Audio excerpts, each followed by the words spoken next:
25절 우리 말씀 함께 보도록 하겠습니다. 우리 계속해서 사도행전 말씀을 우리 보고 있는데 오늘은 13장 말씀 24절에서 25절 말씀입니다.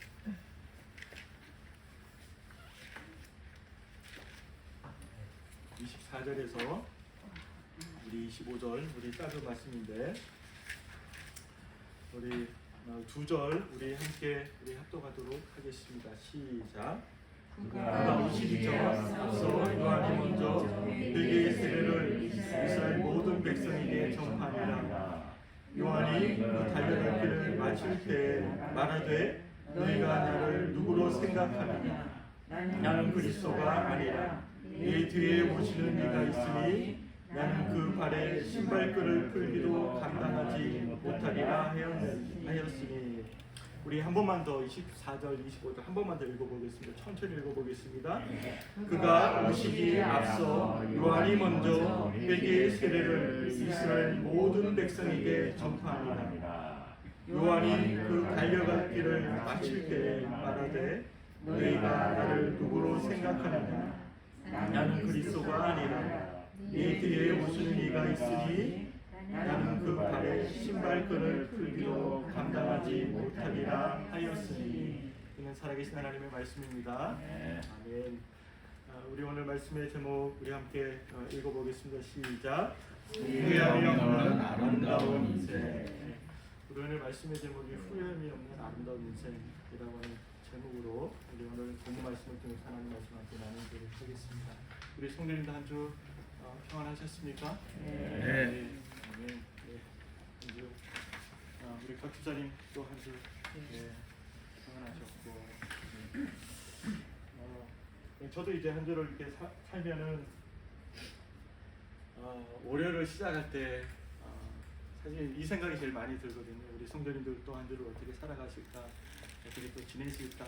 우리 박 집사님, 또 우리 박정원님, 김은경님, 또 우리 유관우 집사님, 윤 집사님, 또 고창민 집사님도 마찬가지고 하루를 또 어떻게 또 한 주를 또 어떻게 살아내실까라고 하는 생각이 제일 먼저 저한테 나요. 그리고 또 하루 일과를 마칠 때 또 기도하게 되고 우리 성도님 위해서 기도하게 되고 참 이게 교회 공동체가 아닌가 싶습니다. 우리는 말씀을 나누기 전에 우리가 계속해서 이제 사도행전 말씀을 우리가 보고 있잖아요. 보면서 하나님께서 어떻게 일하시는지, 또 하나님께서 교회를 통해서 하시는 그 일들이 무엇인지 우리가 보게 되잖아요. 매주마다 보면서 명확하게 하나님께서 계속 이제 우리에게 알려주시는 거죠. 보여주시는 거죠. 교회가 해야 될 일이 무엇이고, 교회가 가야 될 방향이 무엇이고, 또 성도들이 무엇을 위해서 인생을 살아야 될지에 대해서 말씀을 통해서 우리에게 계속 끊임없이 반복해서 말씀하고 있거든요. 예루살렘 교회를 통해서, 또 안디옥 교회를 통해서, 또한 여러 사도를 통해서, 또 성도들을 통해서 그들의 삶이 어떠했는지 보여주고 있는데, 오늘 말씀도 안디옥 교회 성도들의 이야기지만 그 성도들 안에서도 오늘 우리 특별히 오늘 말씀 가운데 우리가 본 본문 말씀 24절 25절에 요한이라는 우리 사도에 대해서 이제 이야기가 이제 나오게 되는데, 이 말씀을 통해서 우리가 좀 더 우리의 삶이 무엇으로 과연 채워져야지만, 우리 인생이 무엇으로 채워져야지만 정말 아름다운 인생이 될 수 있을까 라고는 생각을 하면서 말씀을 준비했습니다. 우리 보면 이렇게 인생들을 보면 이제 곽희성 집사님이 이제 우리 유용수 집사님 보면 참 인생이 참 참신하고 아름답다라는 생각이 들잖아요. 참 우리 유관우 집사님한테 잘하시고 참 이렇게 아름답잖아요. 그 아름답다라고 할 때 개인들의 어떤 그 기준들이 다 있거든요. 사람들이 볼 때 성공과 아름다움은 다른 것 같아요. 우리가 이 두 사람 볼 때 저 사람은 성공한 사람이야 라고 했을 때 그 성공은 다분히 세상적인 기준이 대다수인 것 같아요. 사람들이 판단할 때 그 성공의 기준은 대부분 그렇잖아요. 성공의 기준들이. 근데 아름다움의 기준은 그 성공의 기준과는 또 다른 것 같아요. 결국 삶의 질을 이야기하고 있는, 양이 아니라 질을 이야기하고 있는 것 같은데, 과연 우리들이, 과연 크리스찬들이, 과연 그리스도인들이 삶이 아름답다라고 이야기할 때 그 아름다운 근거가 어디에 있는지 오늘 말씀을 통해서 우리 함께 보도록 하겠습니다. 우리 24절에 보면 이렇게 이제 말씀하고 있습니다. 우리 보면 그가 오시기에 앞서 그랬거든요. 그가 오시기에 앞서는 바로 예수님이 오시기에 앞서서 요한이 했던 그 사역과 또 요한의 삶에 대해서 이제 증언하고 있거든요. 요한이 먼저 무엇을 했다라고 성경이 이제 말씀하고 있습니까? 네. 회개의 세례를 이제 이스라엘 모든 백성들에게 전파했다라고 이제 소개하고 있습니다. 세례 요한의 그 사역과 삶이 이러했다라고 이제 말을 하고 있거든요. 정말 인생 가운데 가장 행복한 길에 들어서기 위해서, 행복한 길을 걸어가기 위해서 반드시 거쳐야 되는 어떤 관문, 반드시 이제 경험해야 되는 그 경험이 있다고 한다면 다름이 아닌 바로 무엇이냐면 회개의 세례라고 하는 것입니다. 회개의 세례. 회개의 세례. 근데 오늘 말씀에 보면 회개와 세례가 같이 갑니다. 회개의 세례라고 합니다. 오늘 이제 바울이 설교할 때 회개의 세례. 요한은 먼저 회개의 세례를 이스라엘 모든 백성들에게 전파했다라고 그의 삶에 대해서 증언하고 있거든요. 회개의 세례라고 했을 때 회개라는 것을 우리가 좀 먼저 우리가 좀 오늘 이 시간에 좀 나눴으면 좋겠습니다. 우리 회개라고 했을 때 우리 여러분들 생각하고 있는 그 회개, 그리고 교회에서 이제 교육을 받고 또 성경 공부를 할 때 우리가 익히 알고 있는 그 회개. 회개라는 것이 어떤 뜻이죠? 회개. 돌아온다, 돌아서다라고 하는 뜻이잖아요. 회개가. 그러니까 이제 뉴턴한다라는 뜻이잖아요. 180도 가던 길에서 다른 길로 이제 갈아타는 것을 이제 회개라고 하거든요. 그러니까 내가 움켜쥐고 있는 것을 놓는 것을 이제 회개라고 말을 합니다. 그게 회개입니다. 그러니까 내가 예수 믿기 이전에 내가 나의 인생에서 절대적인 어떤 가치를 두고 있는 그것에부터 내가 이제 그 움켜쥐고 있는 것에서부터 내 것을 놓는 순간 그것을 이제 바로 회개라고 하는 거죠. 그렇다면 회개는 결정적으로 무엇이 뒤따라야 합니까? 반드시 몸의 행실이 뒤따라야지만 온전한 회개가 이루어질 수 있다고 하는 것입니다. 그러니까 우리가 이제 목사님 설교를 듣거나 아니면 성경 공부할 때 우리가 마음에 찔림이 왔어요. 생각으로 이게 그렇구나, 내가 잘못한 거구나, 내가 이런 처지에 있었던 존재였구나 라고 생각하는 그 정도가 회개가 아니다라고 하는 거죠. 우리가 말씀을 우리가 받을 때, 말씀을 우리가 읽을 때 생각이 들어요. 그리고 마음의 결단이 생겨요. 내가 이렇게 하나님 떠났던 존재였구나, 내가 죄인이었구나 라는 사실을 이제 깨닫게 되고 마음의 결심이 생긴다고요. 근데 그 정도의 수준을 놓고 우리는 회개라고 말하지 않습니다. 성경은 회개라고 말하지 않아요. 회개는 마음의 결단, 그러니까 머릿속에 생각이 마음의 결단으로 내려와서 그 마음의 결단이 몸의 행실로 나타날 때 비로소 그 사람이 회개했다라고 성경은 말하고 있거든요. 그러니까 많은 사람들이 착각하고 회개라는 것이 그냥 좋은 말씀을 듣고 내 마음에 또 내 생각에 이게 옳은 거야, 맞아, 그리고 내 마음 가운데 결단도 하지요. 이게 회개라고 생각을 하고 있지만 이것은 회개가 아니다라고 하는 거죠. 그 회개는 그 모든 과정을 거쳐서 내 몸의 행실로 결단이 내 몸의 내 삶의 실천으로 나타날 때에 이 사람이 바로 하나님 앞에 회개한 사람이다라고 말을 할 수 있는 거죠. 그 좋은 예로 우리 누가복음 15장 말씀, 우리 도랑 탕자의 비유를 우리가 보면 너무나 정확하게 우리가 이해를 할 수 있을 것 같습니다. 15장 우리 16절에 보면 둘째 아들이 아버지 재산을 이제 받은 그 재산을 가지고 이제 타국으로 가서 모든 재산을 어떻게 하자 탕진하게 됩니다.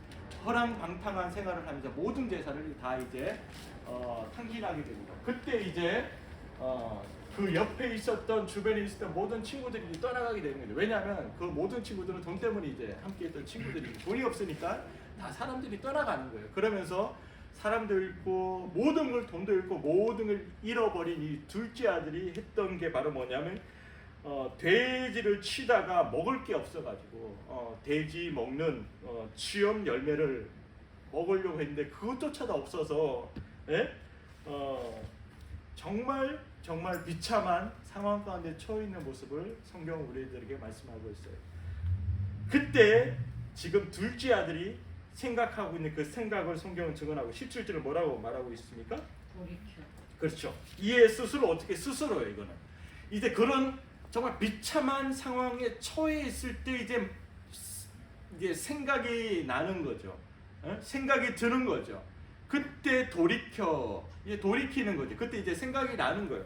돌이켜서 어떻게 내 아버지에게 양식이 풍족한 품꾼이 얼마나 많은가 난 여기서 주는구나. 이제 생각이 드는 거죠. 돌이키는 거죠. 근데 이 돌이킴이 회개라고 생각하시면 안 돼요. 그냥 생각으로 이제 생각이 드는 거죠. 그리고 마음의 결단으로 내려옵니다. 그 생각이. 그게 바로 18절 말씀이에요. 내가 일어나 어떻게 해요? 아버지를 가서 이러기를 그랬잖아요. 그러니까 이제 마음의 결단이 생기는 거예요. 이제 아버지께로 이제 가야 되겠다라는 마음의 결심, 마음의 결단이 생기는 거죠. 그리고 19절 말씀에 계속 말하고 있죠. 그 마음의 결심을 말하고 있습니다. 지금부터는 아버지의 아들이야 일컬음을 감당하지 못하겠나이다. 나를 품꾼의 하나로 보소서. 그러니까 나는 이 상태로 아버지 집에 들어가면 나는 이제 아버지 품꾼으로 받지 않아도 됩니다. 그냥 하루 3끼만 주셔도 됩니다. 라고 하는 그 결단을 가지고 지금 마음의 결심을 한 거죠. 여기까지는 회개라고 볼 수 없어요. 진정한 회개가 뭐냐? 바로 20절 말씀이에요. 20절 어떻게 됐죠? 일어나서. 그렇죠. 이에 일어나서 이거는 적극적인 행동을 말하고 있는 거예요. 적극적인 몸의 행동을 지금 반영하고 있는 거예요. 그러니까 이에 일어나서. 그러니까 생각도 했습니다. 마음의 결심도 했어요. 마음의 다짐도 했습니다. 그 생각과 마음의 다짐이 결국 뭘로 나타나요? 액션으로 나타나요. 몸의 행실로, 몸의 행동으로 나타났을 때 비로소 그것을 회개라고 성경은 말하고 있습니다. 주님은 그것을 회개라고 말하고 있는 거예요.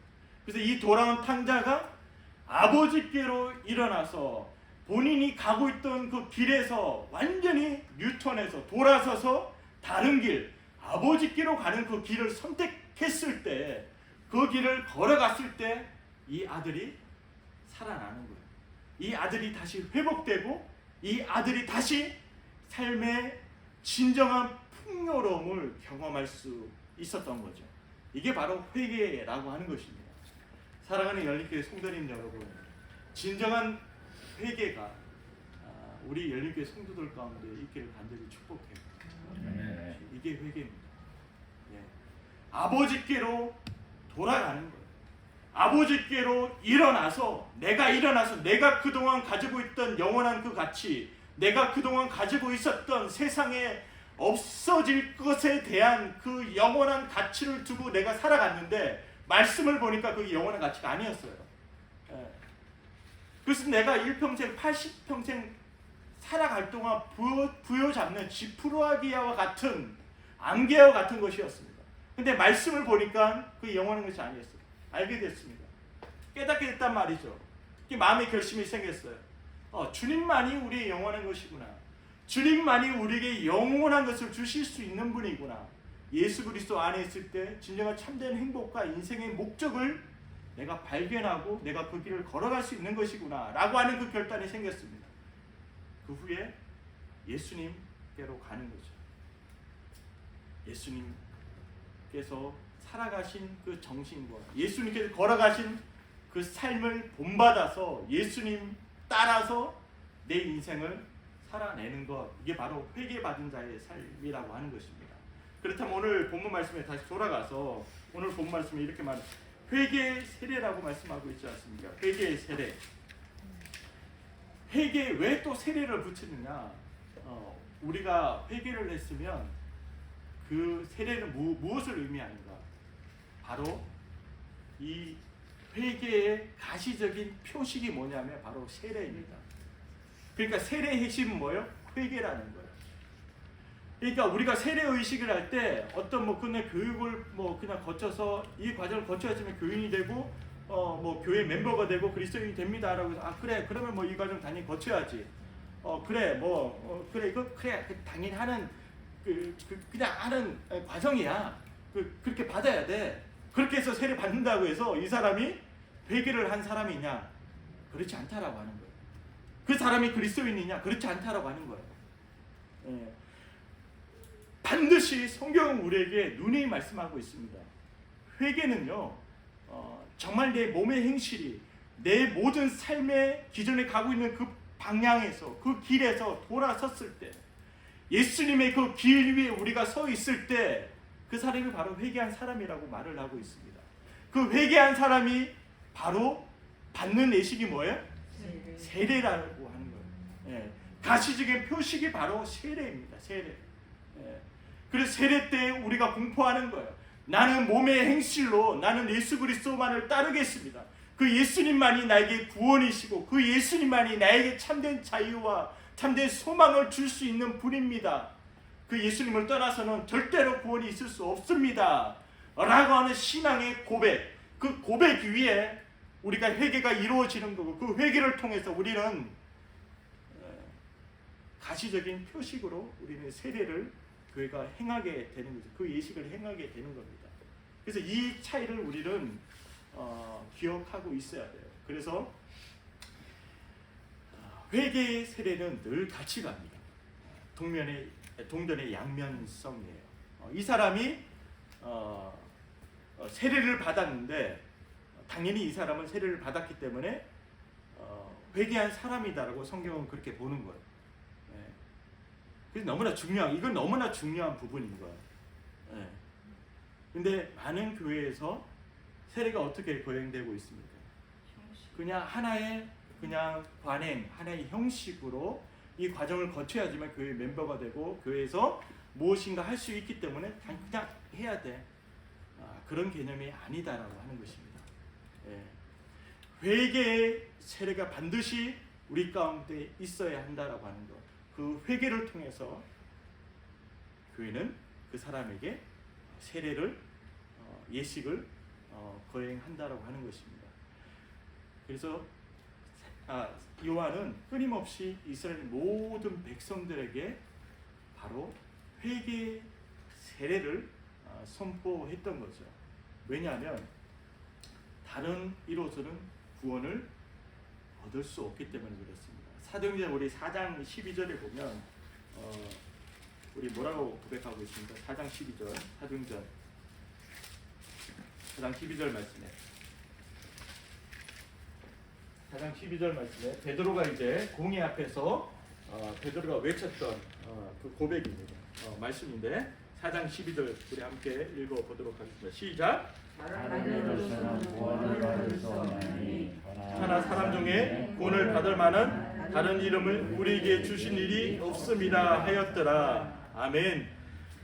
끊임없이 말씀하고 있습니다. 다른 이로서는 구원을 얻을 수 없나니 믿으십니까? 아멘. 다른 이로서는 구원을 얻을 수 없는 거예요. 오직 진리는 예수 그리스도, 그분 한 분만이 오직 진리 있습니다. 그분만이 우리 인생을 인생답게 만들어 주실 수 있는 분이십니다. 그분만이 우리의 인생을 정말 올바른 방향으로 이끌어 주실 수 있는 분이십니다. 이 사실을 우리가 믿는다면 정말 우리 인생, 우리의 삶이 180도 바뀌어질 수밖에 없어요. 근데 믿는 척 하니까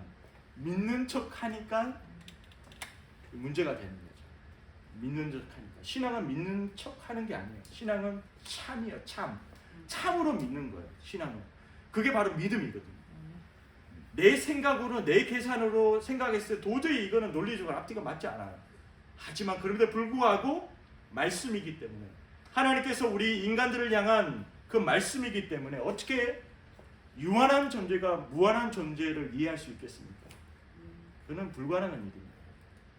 어떻게 개미가 곽희정 집사님의 내일의 생각을 알 수 있겠어요? 읽을 수 있겠어요?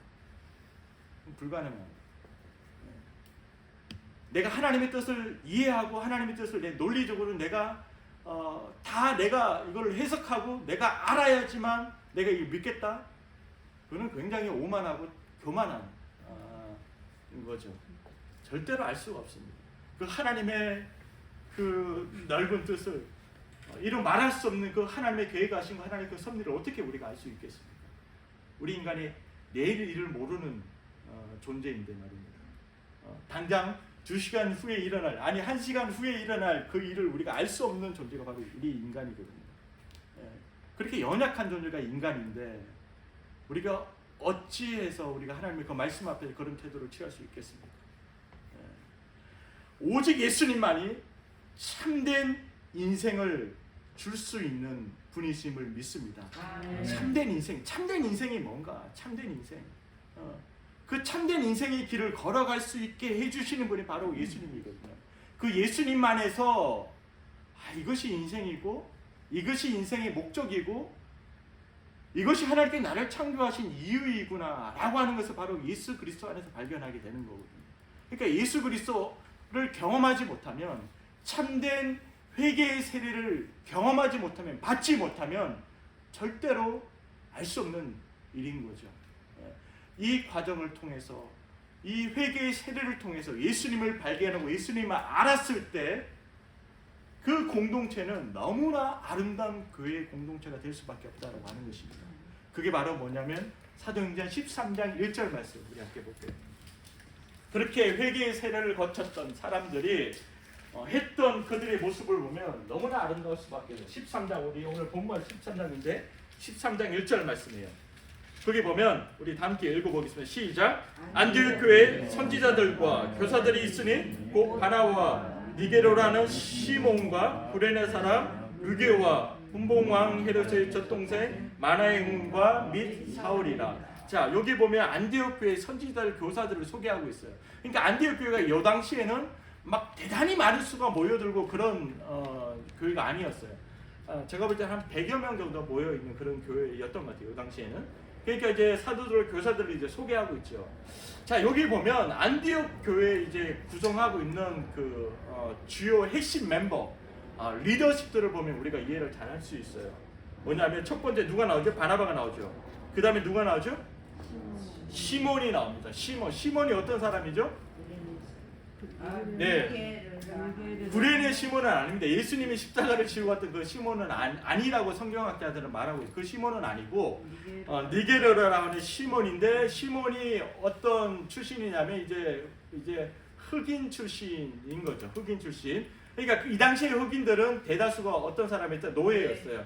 노예인데 아마 노예에서 해방되어진 흑인이었다라고 그렇게 말을 하고 있습니다. 어쨌든 그런 신분의 사람이었어요. 그리고 루기오가 나오죠. 그 다음에 분봉왕 헤롯의 젖동생 마나엔이 나옵니다. 마나엔. 이 사람은 대단한 사람입니다. 왕궁에서 생활했고 그리고 헤롯의 젖동생이에요. 이복 동생인 거죠. 그러니까 엄청난 귀족의 신분의 사람이에요. 엄청난 사람이죠. 그 다음에 마지막으로 바울이 소개되고 있어요. 바울도 뭐 내세울 것이 너무나 많은 인물이죠. 자, 이렇게 다양한 사람들이 지금 안디옥 교회의 핵심 멤버, 구성원을 지금 이루고 있다라고 하는 거예요. 여러분들 여기서 좀 의문을 던지지 않습니까? 이 당시에 이 시대적 배경으로 봤을 때 어떻게 흑인과 귀족과 정통 율법 학자였던, 물론 이제 회심을 했지만 바울과 같이 한 교회에서 정말 핵심 멤버를 이룰 수 있을까?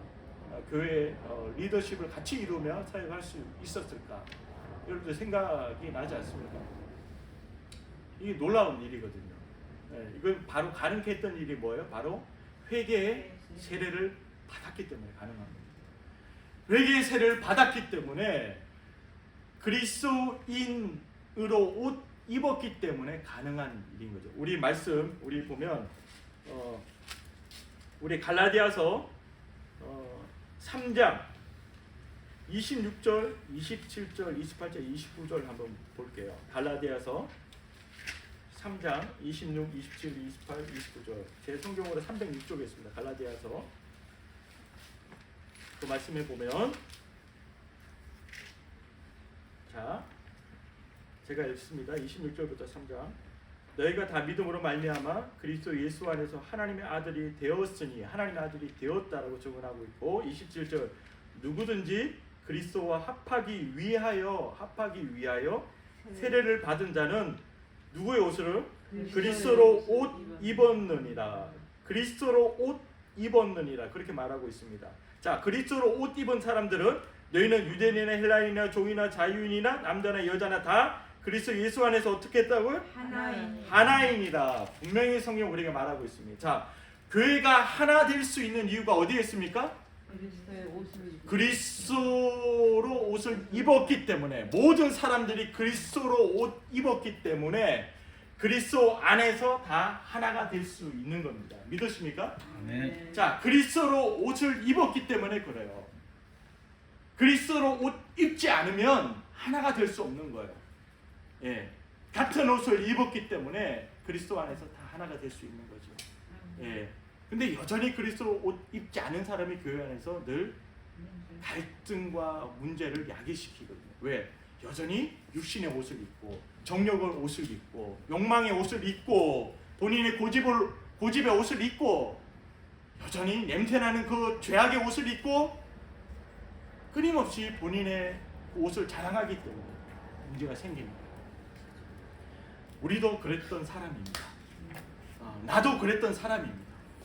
그런데 예수 그리스도의 그 보혈이 더러운 그 옷을 씻어주셨어요. 나의 모든 허물, 냄새나는 그 누더기 같은 그 옷 주님께서 다 깨끗이 씻겨주셨어요. 씻겨주신 후에 주님께서 그리스도의 옷이라고 나에게 입혀주셨어요. 말할 수 없는 그 은혜를 우리에게 나에게 허락해 주셨어요. 이제 우리 모두는 그리스도 옷을 입은 사람들이에요. 그리스도 옷을 입었기 때문에 다시 우리가 이 옷을 더럽힐 수 있습니까? 없습니까? 없죠. 그렇지만 우리가 연약하기 때문에 부족하기 때문에 때로는 우리가 실수할 수도 있고 때로는 우리가 넘어질 수도 있고 때로는 우리가 그 유혹에 우리가 마음이 흔들릴 때도 있어요. 하지만 다시 한번 우리가 주님의 그 십자가를 바라보면서 그리스도 옷을 날마다 우리가 정결하게 날마다 우리가 그 보혈로 닦는 거죠. 바로 그리스도 옷으로 입었기 때문에 교회가 연합하고 하나 될 수 있었다라고 하는 것입니다. 우리 다시 본문으로 돌아가서 사도행전 13절에 25절 말씀 보면 어떻게 말씀하고 있습니까? 요한이 그 달려갈 길을 마칠 때 그랬거든요. 자, 요한이 그 달려갈 길을 마칠 때 이 말씀 뭐냐면 요한이 이제 삶의 마지막 때쯤에라고 지금 성경은 말하고 있거든요. 그러니까 이제 죽기 전에 마지막 때쯤에 이제 요한이 말을 하는 거예요. 자, 이 말씀을 볼 때 여러분들 어떤 생각이 드십니까? 그 달려갈 길을 마칠 때 마지막 때쯤에 여러분들 뭐 자녀들에게 또 주변 사람들에게 어떤 말을 남기고 이 땅을 떠나가실 겁니까? 그런 생각 한 번씩 안 해봐요? 이제 나이 드니까 해보겠어요. 그렇죠. 원장님 해보죠. 정말 생각해요. 생각하죠. 그러니까 내가 이 땅을 떠나갈 때쯤 마지막 숨이 먹기 전에 마지막 때에 내가 자녀들에게 또 내 주변 사람들에게 어떤 말을 하고 내가 주님의 그 부르심 앞에 기쁨으로 내가 갈지에 대한 생각들 해보시리라 생각이 됩니다. 근데 오늘 요한은요 참 이 말을 했습니다. 말하되 그랬거든요. 요한이 많은 사람들 앞에서 말을 한 거죠. 너희가 나를 누구로 생각하느냐 묻는 거죠. 자, 많은 사람들 앞에서 요한이 묻는 거예요. 도로 묻는 거예요. 너희는 나를 누구로 생각하느냐 묻는 거죠. 왜 이런 말을 했겠습니까, 요한이? 사람들이 위대한 사람으로 이제 착각할 거예요. 그렇죠. 근데 끊임없이 요한복음 1장의 말씀에 자세하게 나와 있지만 지금 이 말씀은 끊임없이 세례 요한을 누구로 봤다는 거죠? 그리스도로 봤다는 거예요. 사람들은. 왜냐하면 그 사역이 엄청나고 많은 표적이 뒤따르고 엄청난 일들을 세례 요한이 했기 때문에 많은 사람들이 메시아가 올 거라고 이제 생각을 했거든요. 구약에서도 이제 예언한 계시한 그 메시아가 올 건데 그 메시아가 바로 세례 요한이 아닌가, 그리스도가 아닌가라고 생각하고 이제 세례 요한을 그리스도로 생각했던 거죠. 그런데 많은 사람들이 끊임없이 당신은 그리스도이십니다, 그리스도가 아니십니까? 계속 끊임없이 반복적으로 계속 질문을 하는 거예요. 묻는 거예요. 그럼 그 질문 앞에서 변함없이 했던 세례 요한의 대답은 뭡니까? 나는 그리스도가 아니라, 오늘 말씀이 나오죠. 나는 그리스도가 아니다라고 끊임없이 반복적으로 계속해서 말씀하고 있는 말씀이거든요. 나는 그리스도가 아니다. 그리고 내 뒤에 오시는 이가 있으니 나는 그 발에 신발끈을 풀기도 감당하지 못하리라, 그렇게 말하고 있거든요. 그러니까 정말 회개의 세례를 경험하고 정말 예수 그리스도를 만나고 경험한 사람들은요, 25절에 이 말씀의 고백을 할 수밖에 없어요. 이게 참 신앙인의 고백이에요. 참 신앙인들은요, 늘 삶을 이렇게 살아낼 수밖에 없어요. 왜? 예수님의 그 놀라우신 사랑을 경험하고 예수님의 그 크신 그 은혜를 경험한 사람들은요, 이렇게 고백할 수밖에 없어요. 나는 예수님의 신발끈을 풀기도 감당하지 못하는 존재입니다. 이 당시에요, 신발끈을 푸는 사람은 누가 신발끈을 풀어줬어요? 바로 주인의 신발끈은 노예들이 풀어줬어요. 하인들이 주인의 신발끈을 풀어주고 신발을 신겼다가 했거든요. 근데 오늘 사도 요한의 고백은 나는 그 노예보다 못하다라고 고백하고 있어요. 노예보다 못하다. 나는 그것도 감당할 수 없는 존재이다. 왜? 예수님을 경험하니까. 그러니까 결국은 사도 요한의 삶에 누구만 드러나요? 예수님만 드러나는 거예요. 사도 요한의 삶은 일평생 그가 참수형을 당하기 전까지 그의 삶은 누구만 드러났어요? 예수님만 드러났어요. 예수님에 대해서 증언하고 예수님에 대해서 소개하고 예수님을 전파했는데 끊임없이 그가 했던 행동, 몸의 행실은 뭐냐면 예수였어요. 예수. 내가 아니다. 끊임없이 그는 내 얼굴을 가렸습니다. 본인의 삶을 가렸습니다. 가리고 누구만 드러내려고 했어요? 예수님만 드러내려고 했다고. 예. 이게 바로 참된 회개의 세례를 경험하고 예수님을 모시고 살아가는 자의 삶의 바로 모습이라고 하는 것입니다. 우리는 어때요?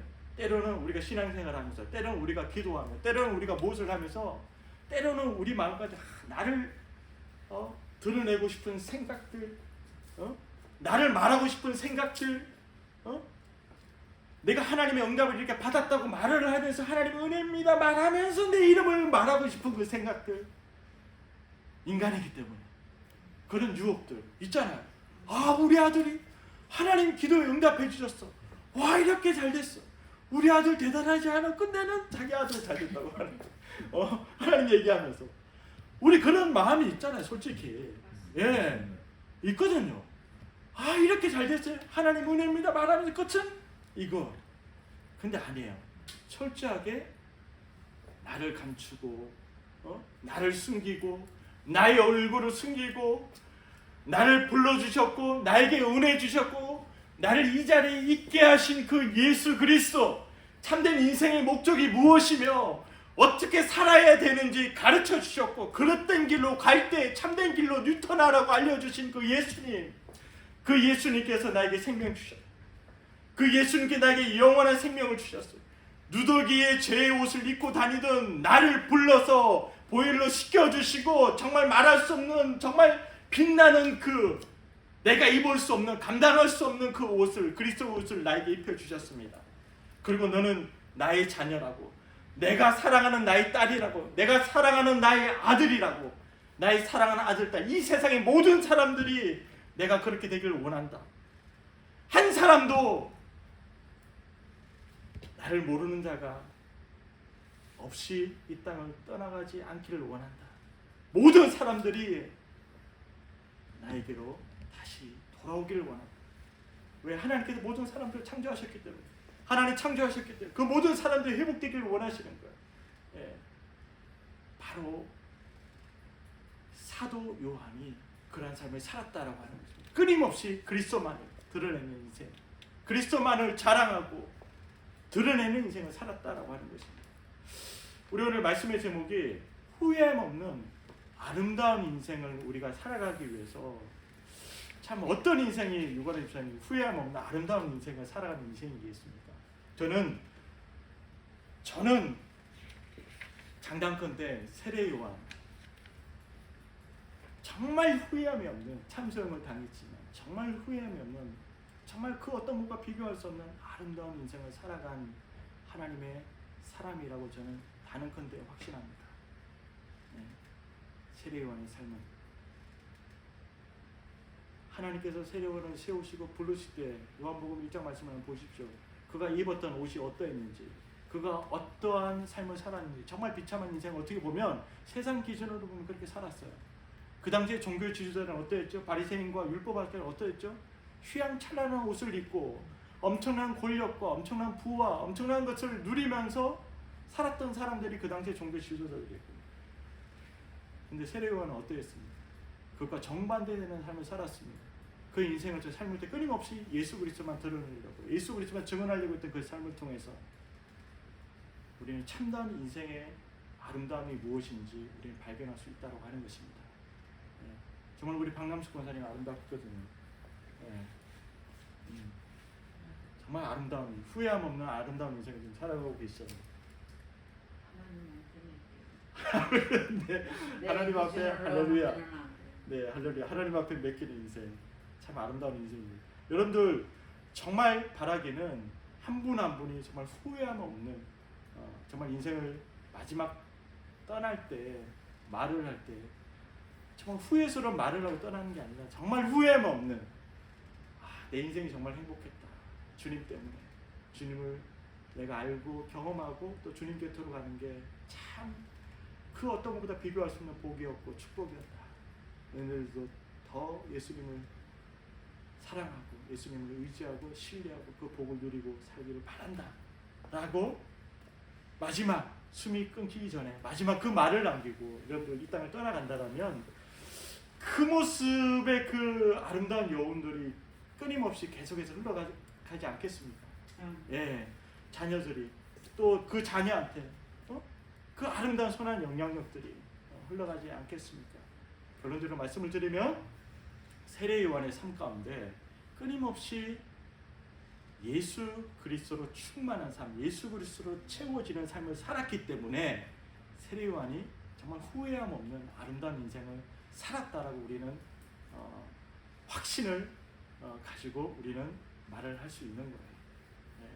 왜 그러냐면요, 그 25절에 그 달려갈 길이라고 했잖아요. 달려갈 길이 헬라어 원문의 뜻은 뭐냐면 달려갈 길이요, 인생의 여정으로 해석이 돼요. 인생의 여정. 이 단어가 인생의 여정이거든요.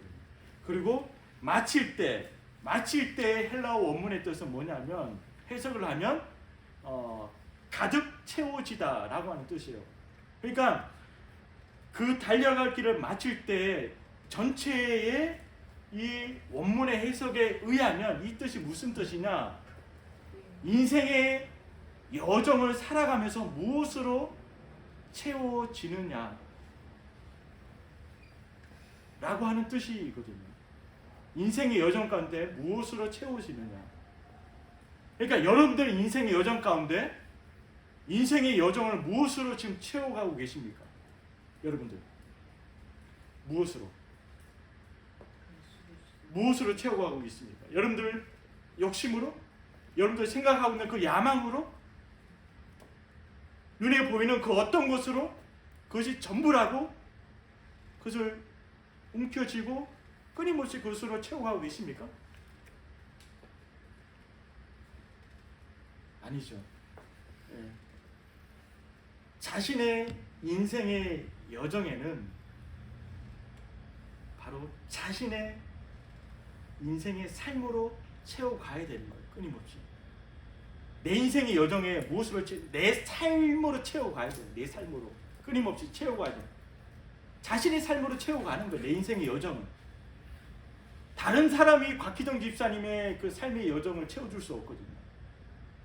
예. 우리 방금식 권사님이 곽희정 집사님의 여정, 인생 여정을 채워줄 수 없거든요. 방금식 권사 삶이.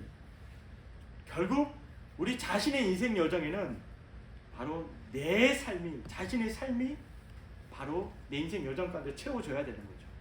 다른 사람이 내 인생을 대신 살아줄 수 없는 거죠. 그렇기 때문에 내 인생에 대해서 남 탓할 일이 있다 없다?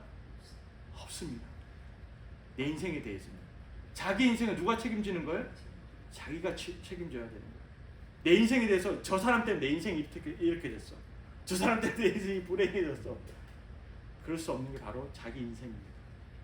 자기 인생은요, 바로 자기 삶으로 채워지는 거예요. 자기 삶으로. 자기 삶으로 채워지는데 무엇으로 채워지느냐 라고 하는 거죠. 네. 근데 오늘 사도 요한은 끊임없이 예수 그리스도로 끊임없이 채우려고 했고 채워지는 인생을 살아갔습니다. 네.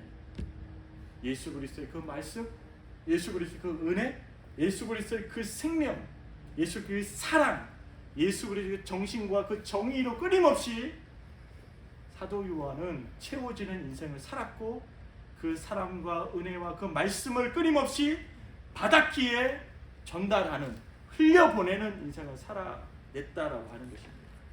이 인생이 정말 후회함이 없는 정말 아름다운 인생, 바로 아름다운 인생이라고 말을 할 수 있는 것입니다. 우리 사랑하는 우리 열린교회 성도님들 여러분, 이번 한 주도 우리 이렇게 살아가십시다. 이렇게 정말 하나님 보실 때 정말 하나님 기뻐하시고 아름다운 그 인생이다라고 말할 수 있는 그 삶. 끊임없이 나를 감추고 나를 드러내지 않고 내 안에 계시는 그 예수 그리스도를 끊임없이 드러내고 그 예수 그리스도 안에 거하는 그 인생, 그 인생이 바로 아름다운 인생인 줄 믿습니다. 아멘. 그 인생 안에 교회가 하나 되어지고 교회가 아름다워지고 교회가 더욱더 건강하게 세워지는 줄 믿습니다. 우리 빌립보서 말씀 하나만 보고 말씀을 마치겠습니다. 빌립보서 우리 말씀 1장 20절 21절 말씀 보고 우리 말씀드렸습니다. 빌립보서 1장 20절에서 21절 말씀입니다. 우리 다 함께 읽습니다. 시작. 나의 간절한 기대와 소망을 따라 아무 일에든지 부끄러워하지 아니하고 지금도 전과 같이 온전히 담대하여 살든지 죽든지 내 몸에서 그리스도와 존귀하게 되게 하려 하나니 이는 내게 사는 것이 그리스도니 죽는 것도 유익함이라. 아멘. 오직 예수 그리스도, 그 예수 그리스도가 우리의 생명 되십니다. 그 예수 그리스도가 우리를 살게 하십니다. 그리고 그 예수 그리스도가 우리의 인생을 책임지시고 우리의 인생을 가장 행복하고 아름다운 길로 날마다 인도하십니다. 그 주님을 날마다 신뢰하고 드러내는 귀한 인생 될 수 있기를 간절히 축복합니다. 이 시간에 우리 함께 말씀을 기억하면서